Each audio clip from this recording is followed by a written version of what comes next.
Olá, tudo bem?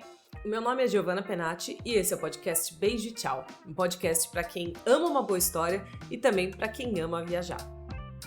Toda semana você ouve aqui histórias inspiradoras, divertidas, emocionantes, enfim, inesquecíveis, contadas por quem viveu.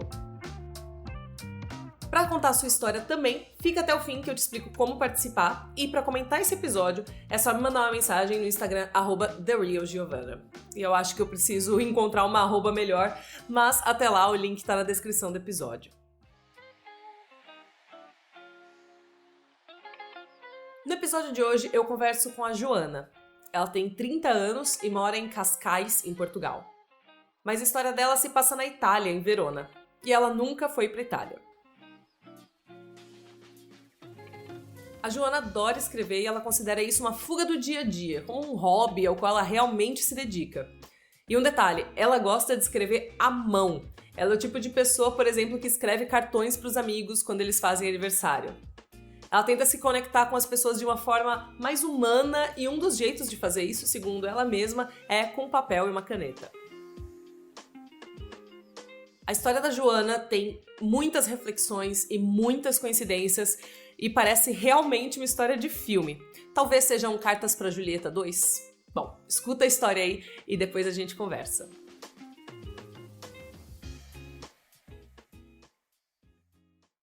Isto tudo começa, eu acho que deve ter começado num domingo à tarde, quando vi o filme das Cartas para Julieta, porque até então eu não conhecia a dinâmica da casa da Julieta e esta correspondência entre os turistas, não é?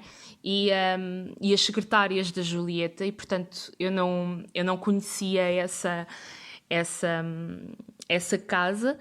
E tudo começou com o filme, portanto conheci, e depois surgiu a oportunidade quando um casal muito amigo meu foi passar umas férias de verão em 2018 à Itália e foi visitar vários sítios de Itália, nomeadamente Verona. E quando eu soube que eles iam, eu decidi então escrever a carta para a Julieta. Nessa época você já sabia que eles recebiam as cartas? Porque no filme fica meio... parece que é uma coisa criada para o filme, né? Eu até julgava que o filme era pura ficção. Eu não sabia mesmo que existia todo aquele acompanhamento das cartas. Eu julgava que os turistas deixavam lá a carta e até nem tinha grande expectativa em receber a resposta. Mas como eu gosto muito de escrever, e acho que foi um dos pontos que me fez escrever a carta e entregar a carta, eu gosto muito de escrever, a minha área é de números e portanto eu costumo dizer que é o contrário das letras. E então eu achei que era uma grande experiência, apesar de não ter sido eu a viajar para a Itália e ter entregue a carta a eles.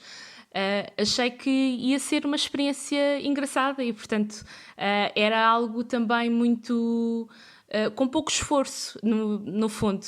E então acabei por escrever a carta. Na altura eu estava um bocadinho descrente em relação ao amor e achei engraçado estar a contar um pouco essa história e essa vertente à Julieta, neste caso. Foi esses os fatores que me levou a escrever, a entregar. Eu, apesar de não ter ido, de não ter passado pela zona e de não ter sido eu a entregar e a deixar a carta, esse casal, meu amigo, quando esteve em Itália de férias, foi documentando em fotografias e em mensagens comigo, e eu acabei por acompanhar o momento em que eles deixaram a carta lá na caixa do correio. Eles te mandaram alguma coisa, tipo um vídeo, foto, assim, pra você ver que Foi foi entregue? Sim, foi. Exato. E pronto, eu gosto muito destas coisas que acabam por ser genuínas e eu gosto muito de escrever à mão, apesar de toda a tecnologia, não é? Gosto muito de escrever à mão, e uma das coisas que eu escrevi na carta foi precisamente essa, que já ninguém escreve cartas de amor hoje em dia. E pronto, achei que era uma experiência engraçada, não tendo grande expectativa em relação à resposta. Mas você gostaria de dividir um pouco do que você estava sentindo quando você escreveu a carta? Você falou que você estava um pouco descrente no amor e tal. Você tinha passado por alguma coisa recentemente, alguma coisa desse tipo? Eu já estava... Eu saí de casa dos meus pais, já estava a viver sozinha, e então sentia essa falta. Eu própria escrevi depois na carta... questiono se algum dia irei viver intensamente esse amor, e enquanto esse dia não chega, tenho medo que não viva intensamente as outras coisas. Não estava a passar um mau bocado, digamos assim, mas estava simplesmente ansiosa e quase a querer ter esse amor. Como assim, acho que você talvez seja uma pessoa romântica como eu, que assim, porque você falou, né, pelo jeito que você falou, será que estou realmente vivendo as coisas do jeito certo se eu não estou dividindo isso com alguém nesse momento? Exatamente. Eu acho que na altura eu associava o facto de viver e experienciar algumas coisas na vida com alguém, e portanto o facto de estar sozinha, pronto, tem os seus quês, não é? Mas o facto de não ter ninguém a partilhar, se calhar a mesma experiência, o mesmo lugar, eu acabei por associar isso a uma carência, não é? Uma falta de... e achava que eu tinha esse receio de o facto de não ter ninguém com quem partilhar, achava que não estava a viver as coisas intensamente, como eu disse. Acho que era isso. Isso foi no verão de 2018, né? O verão aqui na Europa Junho. é em agosto. Junho, sim. Junho? Sim, começou. Eles foram em junho e eles entregaram a carta. Lá está, porque como eles enviaram fotografias e mensagens, eu sei precisamente o dia. Eles entregaram a carta no dia 9 de junho. Ainda não é bem verão, porque o verão começa no dia 21. É essa época, assim, né? Então, isso você escreveu em junho de 2018 e agora a gente tá aqui gravando em maio de 2020. Desde quando você escreveu essa carta, que você tinha essa sensação de que você não estava conseguindo viver intensamente uma fase tão nova da sua vida, né? Tava começando a morar sem seus pais pela primeira vez. Você acha que mudou? Você vê isso de uma forma diferente? Teve alguma grande reviravolta, seja na sua vida amorosa, seja na forma como você encara isso? O que mudou de lá para cá? Eu acho que aceito muito melhor e acho que há uma aprendizagem em saber estar sem precisar de algo mais. Essa aceitação eu acho que é muito importante, e isso depois eu acho que também tem a ver um pouco com a idade, não é? Nós vamos também amadurecendo, e acho que é isso, acho que é tentar levar a vida de uma forma mais leve e não tão preocupada e não tão ansiosa com aquilo que não temos, não é? Acho que... E com algo que nem depende da gente, né? Imagina, encontrar um grande amor depende totalmente desse grande amor também. Exatamente, né? Exatamente. É isso mesmo, sim. É um bocado... não querendo ser clichê, mas é um bocado aceitar aquilo que não controlamos, não é? E dividir um pouco, como tu estavas a dizer, dividir um pouco as coisas. Há coisas que nós não... que não depende só de nós. Sim, e também, eu não sei se você passou por isso, mas quando eu fui morar sozinha pela primeira vez, acho que a coisa que eu mais aprendi aí, já que você falou, não querendo ser clichê, mas já sendo, eu também não querendo ser clichê, mas sendo muito mais clichê, É a questão de amor próprio, né? Você fica pensando, eu preciso encontrar um grande amor para viver intensamente e de repente esse grande amor que você procurava não era de outra pessoa, não era por uma coisa, por um lugar, era um encontro de si mesma. Eu pelo menos senti muito isso e quando eu aprendi isso, muita coisa mudou na minha vida. Exatamente. Eu vivo sozinha desde 2016, portanto, na altura em que eu escrevi a carta, eu já estava a viver há cerca de 1 ano e meio sozinha, e eu acho que também foi chegar a esse ponto de descrença, e é precisamente isso. É não encontrar fora aquilo que, pronto, o tal clichê, não encontrar fora aquilo que podemos encontrar dentro, não é? E é realmente muito bom, e acho que há uma frase que diz que a grande coragem do homem é saber estar sozinho com ele próprio, não é? E acho que isso também faz com que nós consigamos crescer e amadurecer e até mesmo aceitar depois uma outra vida com uma pessoa. Acho que há até uma escritora brasileira, não me recordo do nome, mas há uma escritora brasileira que fala sobre metades de 2 laranjas. Nós crescemos a acreditar que nós somos metade de uma laranja e que temos que encontrar a outra. E não nos ensinaram a acreditar que nós já somos uma laranja inteira e que aquilo que vier extra é só bom, só acrescenta e não nos complementa, acrescenta, é uma coisa adicional, não é? Sim, mas acho que sempre que a gente fala sobre amor, a gente inevitavelmente cai em vários clichês, a gente, como você falou, vive a vida inteira ouvindo histórias de amor e que um dia a gente vai encontrar a metade da laranja em vez de aprender que nós somos uma coisa inteira.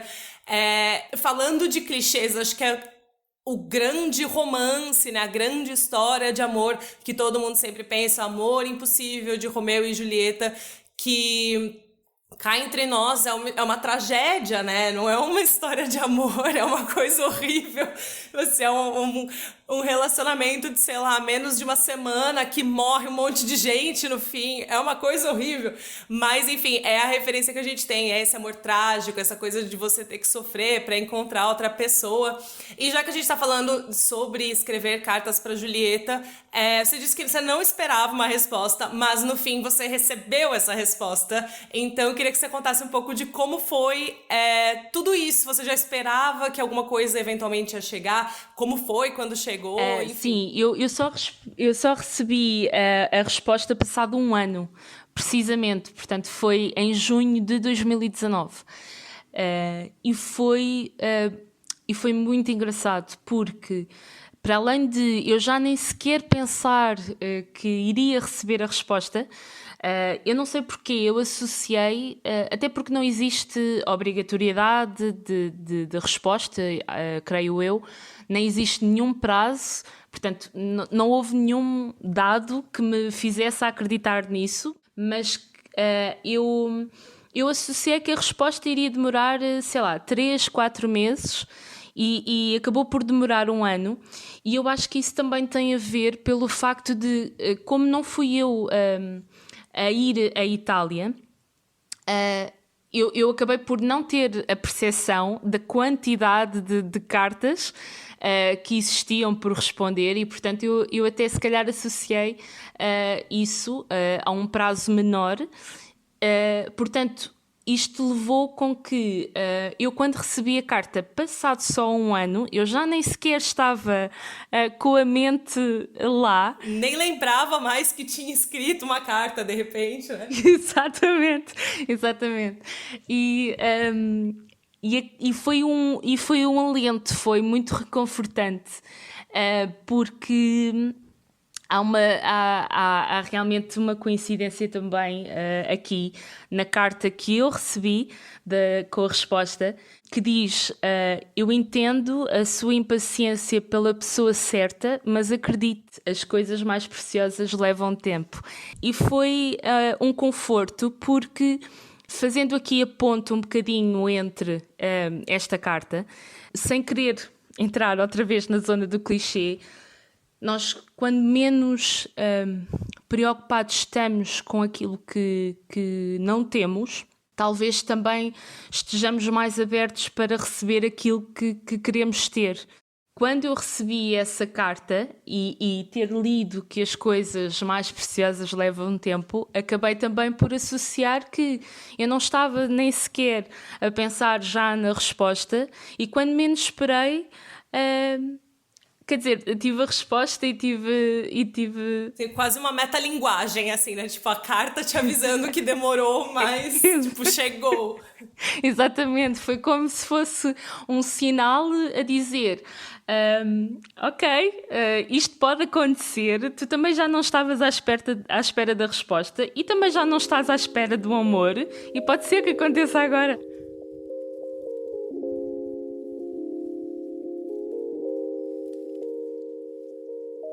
Eu fui pra Verona pela primeira vez no Natal de 2018, quando eu tava morando na Itália pra fazer a cidadania e eu ia inevitavelmente passar Natal e Ano Novo sozinha aqui.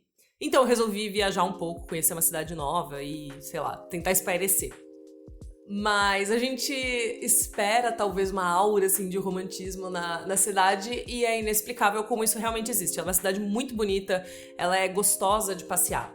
E eu gostei tanto, mas tanto de Verona que eu cheguei naquela fase em que a gente começa a procurar mais coisas e mais fotos e mais vídeos e mais relatos sobre a cidade pra meio que continuar vivendo aquilo depois de ter voltado pra casa.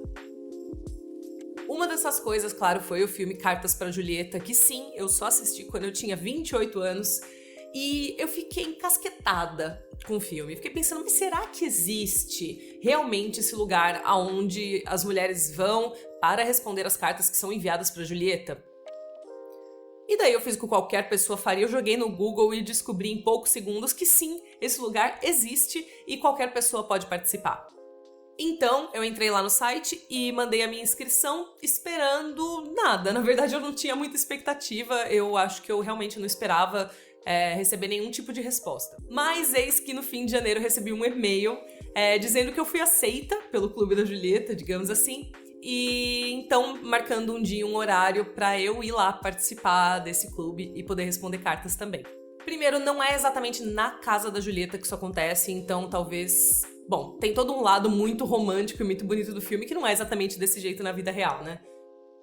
A gente responde essas cartas em um escritório que também fica no centro de Verona, mais ou menos perto da casa da Julieta, mas não é no mesmo lugar. O Clube de Julieta é uma associação sem fins lucrativos, que existe desde 1972 e tem o objetivo de responder às milhares de cartas de amor que são enviadas todos os anos para Verona, endereçadas a Julieta. E na mesma turma, digamos assim, na mesma leva que eu fui, também tinha uma menina russa, uma alemã e uma americana. A americana tava indo lá há dias pra responder cartas, ela só sentou, colocou o fone de ouvido dela e ficou escrevendo o tempo todo. Com as outras meninas eu até conversei um pouco mais. Mas eu fiquei com muita inveja dessa americana porque eu não sabia que eu podia fazer isso por vários dias. Eu achava que era só um dia e acabou, obrigada, um abraço. Mas não, eu poderia ter conversado, eu poderia ter me programado, obviamente, antes, pra ficar mais tempo. Mas tudo bem, isso não invalidou a minha experiência. Cada uma das meninas ficou encarregada de um idioma, então eu, claro, fiquei com português, a menina da Alemanha ficou com alemão, a menina da Rússia ficou com russo e a menina americana ficou com inglês. Inglês é, claro, a caixinha que tem mais cartas, inclusive na caixinha de português mesmo, tinha algumas cartas em inglês. Eu imagino que eles separem mais por lugar de onde a carta veio do que por idioma. E daí tinha carta sobre tudo, de amores adolescentes a problemas conjugais. A maioria das cartas era relativamente simples de responder, digamos assim, a gente usa a educação e o bom senso e procura dar algum tipo de conforto, né, pra quem tá escrevendo essa carta. Mas tinha algumas que eram mais pesadas, assim, que era até difícil de ler. E ainda mais difícil de aconselhar, claro. O que eu vou dizer, por exemplo, pra mulher que engravidou jovem, que dedicou a vida inteira à família e agora se sentia frustrada por nunca ter tido uma conquista pessoal, nunca ter tido um sonho só dela? Ou então para outra que relatou que sofreu um aborto e o sonho dela é ser mãe, mas ela tinha muito medo de engravidar de novo e passar por isso de novo. Não existe um treinamento expresso para você lidar com esse tipo de questão e, na verdade, não existe nenhum treinamento no Clube da Julieta. É basicamente, use sua educação e seu bom senso e seja legal com as pessoas.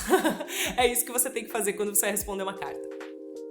A gente fica por dia considerando que eu fiquei um dia, mas é possível ficar mais dias. Por dia você pode ficar até 3 horas respondendo, então das 10 da manhã até 1 da tarde.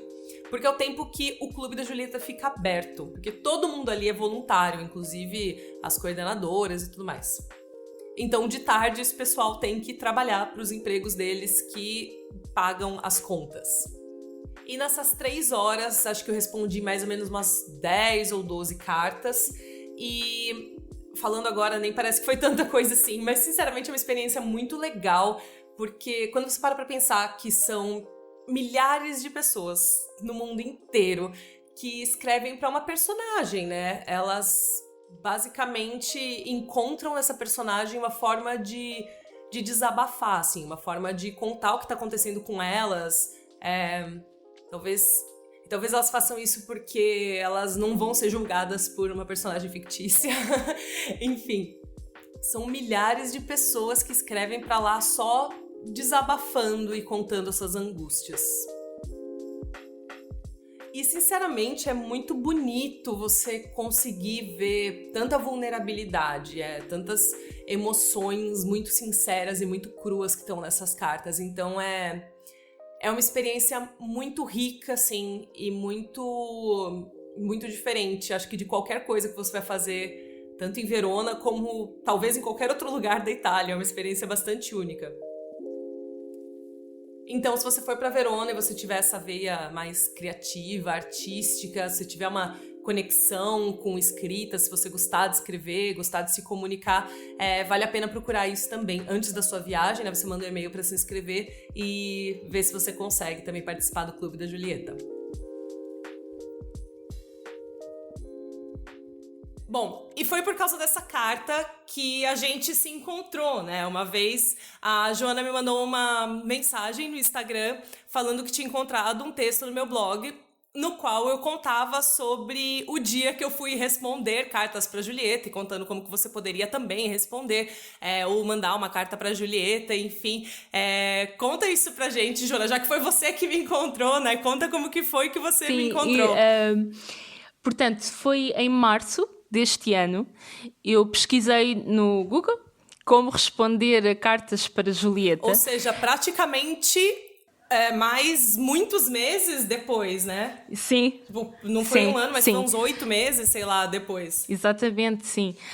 Ou seja, eu recebi a carta, fiquei muito contente porque acabou por ser uma experiência que eu achava até então que o ciclo tinha fechado, não é? Eu enviei uma carta e recebi a resposta, mas depois, em março deste ano, eu pesquisei no Google como responder cartas para Julieta, porque quis saber se era possível até ser secretária da Julieta à distância, porque... tanto quanto eu sei, as secretárias da Julieta vão à casa da Julieta em Verona e eu quis perceber e saber um pouco mais se era possível até fazer as respostas das cartas à distância. E acabei por descobrir o artigo que tu escreveste no teu blog e foi muito engraçado porque... eu identifiquei a tua assinatura porque tu no teu artigo tu tinhas fotografias várias sobre a tua experiência e eu acabei por identificar a tua assinatura que é peculiar, era muito diferente e não tinha como eu não ter percebido que era a mesma porque é muito engraçado, tem um coração e tem um traço e a própria letra, porque tu na fotografia naturalmente eu acho que foi por causa disso não mostraste o conteúdo da resposta, E portanto só a assinatura me fez associar à mesma carta que eu tinha recebido. E depois foi tudo muito natural. Eu acabei por ir falar contigo no Instagram.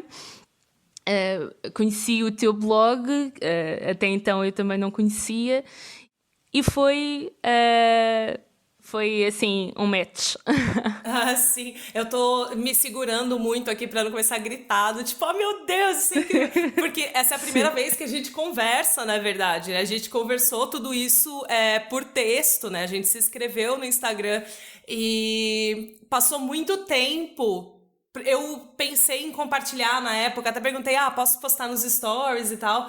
Mas daí eu fiquei, gente, não, esse não é o jeito de contar essa história. Tipo, essa história, ela tem muitos lados diferentes, né? Tem o seu lado de quando você escreveu a história, tem eu de quando respondi, aí depois tudo que aconteceu, desde que você escreveu até a hora que você recebeu, enfim, que você foi me procurar pra falar que era a sua história. E até hoje, quando eu lembro, assim, tipo, da foto da assinatura, que é a mesma assinatura da sua carta, eu fico... É uma coincidência muito incrível e é muito boa, uma coincidência Sim, muito gostosa eu acho também. que o espetacular desta história toda é a probabilidade disto acontecer, porque existia tantas hipóteses e tantas outras alternativas, e ter dado nesta história e ter este desfecho, eu acho, tu dirás melhor que eu, porque estiveste lá e viste, e visto a quantidade de cartas que existiam e todo o turismo à volta da casa da Julieta, não é? Mas a probabilidade de seres tu a escolher a minha carta, podias nem ter um blog, podias nem sequer ter escrito nada sobre o tema, podias até nem ter tirado uma fotografia ou fazer uma assinatura diferente. Portanto, existia tantas alternativas. E por sua vez, eu até poderia não ter pesquisado no Google ou não me ter interessado mais pelo tema e ter clicado precisamente no teu artigo, no teu blog, ter visto a tua fotografia, quer dizer, não existia tanta possibilidade disto não ter acontecido, que é muito engraçado. Tem algum trecho, assim, especial que não sei, que mexeu com você de alguma forma, mesmo depois de tanto tempo? Não sei, tem alguma forma como ter recebido essa carta te trouxe uma outra visão, te trouxe algum alento, Eu alguma acho coisa que assim? quando vieste falar comigo para partilharmos esta história, eu fui rever aquilo que eu escrevi, porque eu guardei um rascunho da história da história não, da carta que escrevi, e há aqui uma coincidência muito interessante, eu acho.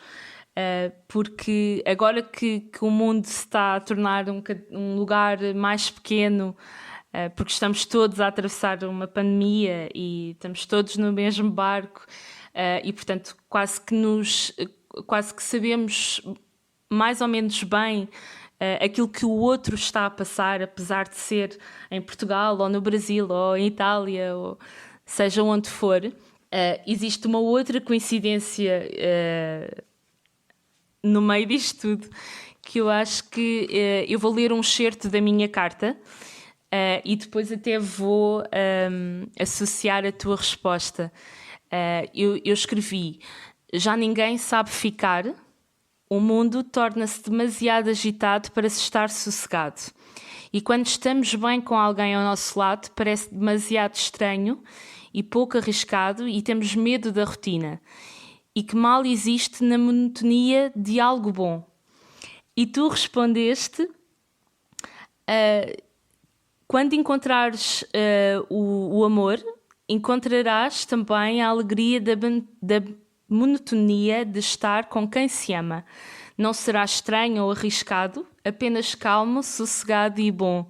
Ou seja, eu acho que isto é uma outra coincidência, por estarmos a passar uma fase em que temos que realmente estar sossegados e e tranquilos, e não nos resta muito esperar estarmos com alguém que é quase como se estarmos com alguém que nos ama. É suficiente. Neste momento é suficiente. Agora que o mundo parou, não é? Eu própria escrevi que o mundo era muito, muito agitado e então, pronto, acho que ainda é outra coincidência no meio desta história toda, o facto de estarmos agora a rever o conteúdo das cartas e associarmos àquilo que nós estamos a passar. Porque tu própria dizes que quando se está com quem se ama, não será estranho ou arriscado, apenas calmo, sossegado e bom. Portanto, é o suficiente, não é preciso mais. Acho que foi muito engraçado também esta parte. Sabe que tem duas coisas enquanto você está falando. A primeira é que eu não te contei isso, mas enquanto você leu os trechos tanto da sua carta quanto da minha carta, eu lembro da sua carta.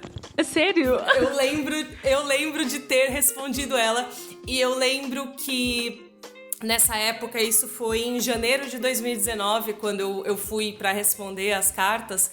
Eu estava esperando muito ansiosamente para voltar para o Brasil. Eu já estava na Itália para fazer a minha cidadania desde novembro. E eu já estava assim, só esperando o fim do processo. E eu não via a hora de voltar para o Brasil, porque eu tinha deixado alguém no Brasil, que era na época o meu namorado e hoje é meu marido. Então, eu lembro de como essa inquietação da sua carta de por que a gente não consegue encontrar alguém e não sei o quê, e por que esse mundo é tão agitado.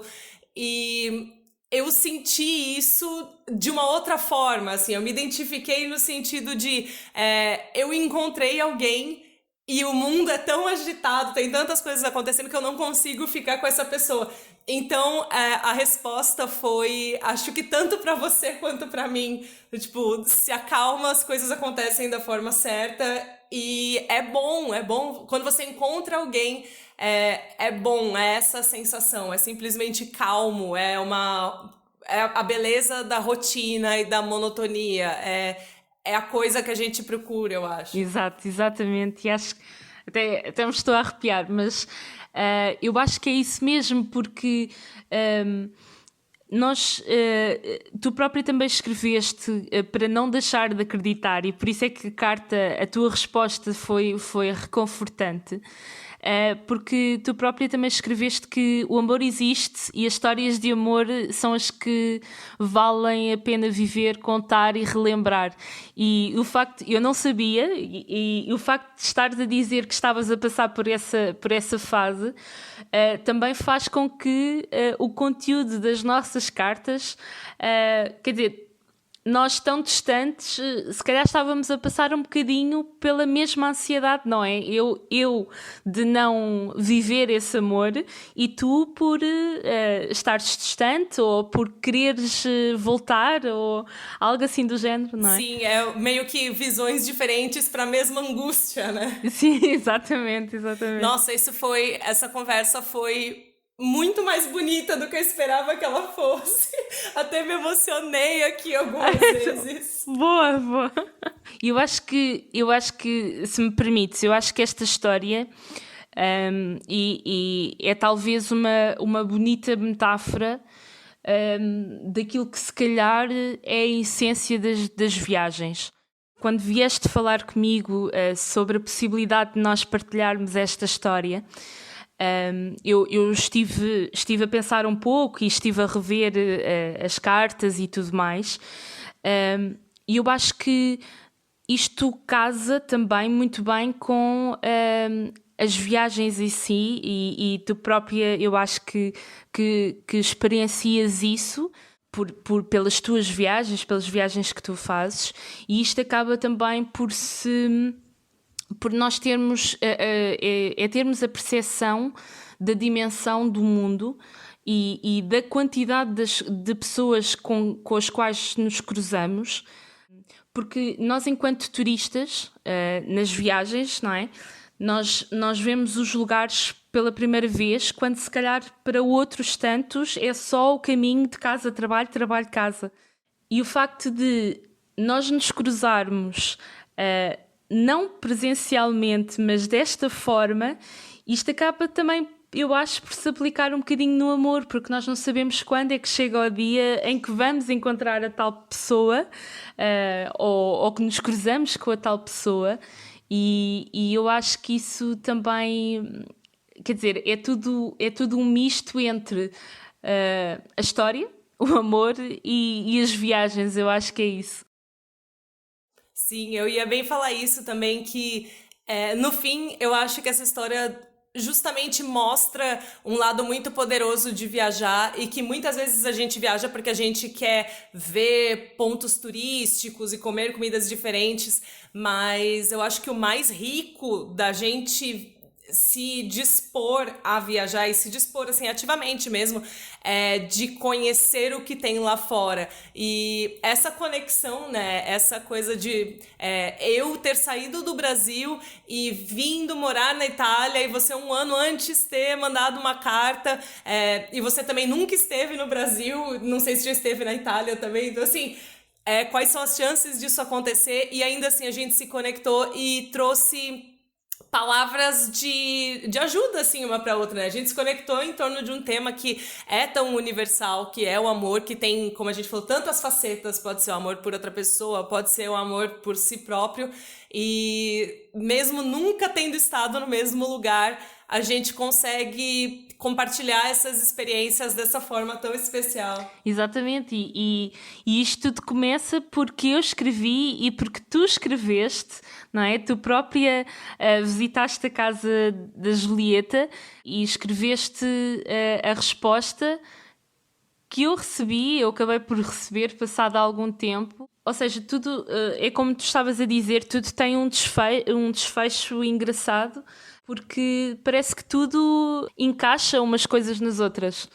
A tua própria experiência também, a Itália, também deve ter levado a isso, não é? E certamente deverás ter respondido a mais cartas, mas, quer dizer, o facto de eu ter conhecido a secretária da Julieta que escreveu a minha a resposta foi muito engraçado.